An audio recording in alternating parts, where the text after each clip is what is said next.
March 21st, 2025, a quiet day in Kisii, Kenya, turned into a scene of chaos and outrage, one that would soon echo across the country.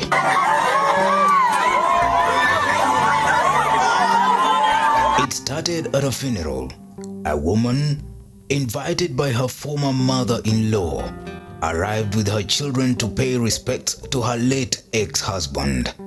They had been married for over 9 years before their separation, and now he was gone, killed in a tragic road accident. She thought she was there to mourn, to find closure, but what happened next was anything but peaceful.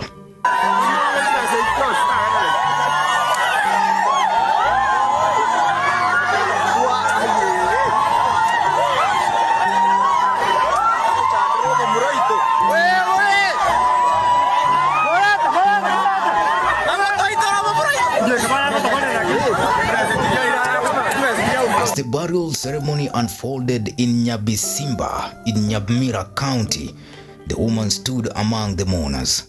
The air was heavy with grief and tension. Then came the demand. Her in-laws approached her, voices sharp, eyes accusing. They confronted her. They insisted she take part in a local custom, throwing a pinch of soil into her ex-husband's grave. To them, it was a tradition. To her, it was a line she wouldn't cross. She refused. That's when it happened. The confrontation turned violent. Hands grabbed her, fists flew, and soon she was on the ground, beaten in front of her own children. Some shouted that she was to blame for his death, their anger fueled by superstition and unresolved bitterness. The scene was ugly, chaotic, and heartbreaking, and someone caught it all on video.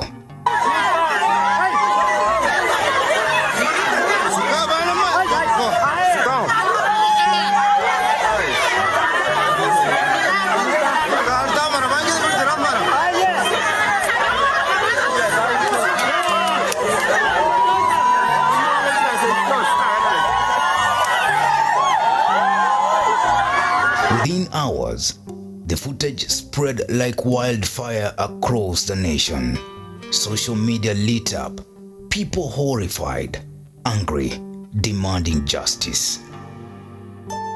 Abuga Makori EGH, MBE on X posted, "While it is a Bagusi culture for wives to bury their husbands and vice versa, it is prudent to appreciate that the two had separated, and even if they were not, we don't have cultural enforcers.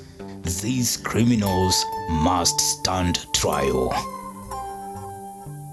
He posted again, quote, "As if the ordeal by her ex-husband's graveside was not enough, Melen Mogaka's tormentors followed her to the tea plantation, pulling and beating her.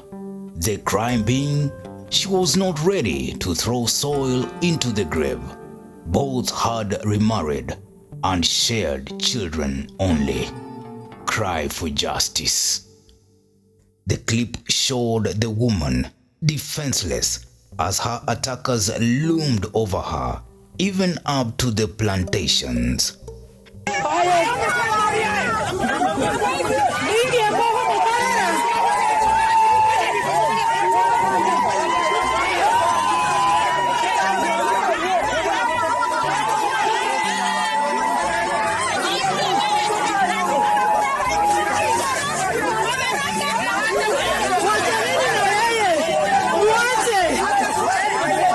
It wasn't just an assault, it was a public shaming, a violation of dignity at a moment meant for farewell.